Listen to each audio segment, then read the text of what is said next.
Good evening, everybody. I'm Conrad Delouche. Thank you so much for joining us on LEX 18 News at 11. Since the pandemic delayed this year's primary into June, voters have gotten an extra month to weigh their options.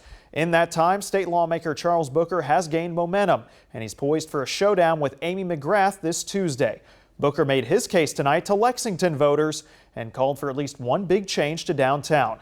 LEX 18's Eleanor Buckley has more on this in tonight's big story at 11.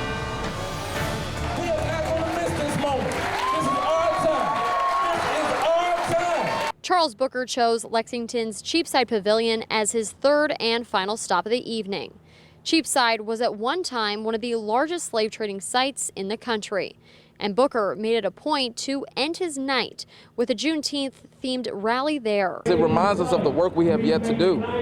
I shared that I've had ancestors enslaved in Kentucky and lynched in Kentucky, and I understand that the work is not done. Freedom and true liberty and opportunity for all Kentuckians is not yet done. Booker is running against fellow Democrat Amy McGrath. Both of them are trying to replace Republican Senator Mitch McConnell, who has held the seat for 6 terms since 1984. Several influential Democrats have recently endorsed Booker, including Senators Elizabeth Warren and Bernie Sanders. Booker, who has participated in several Black Lives Matter protests, has raised $2.3 million in June.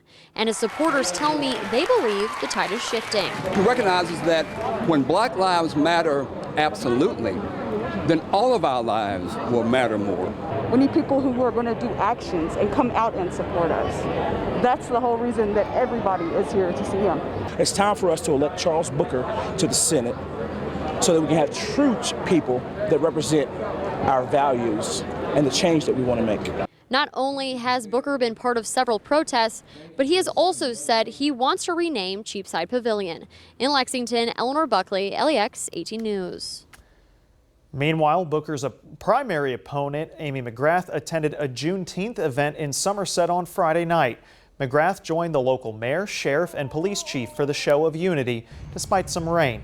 The crowd held a moment of silence, with many choosing to kneel for 8 minutes and 46 seconds to honor the memory of George Floyd, Louisville's Breonna Taylor, and other victims. McGrath tweeted that she's proud of the youngsters who organized that event.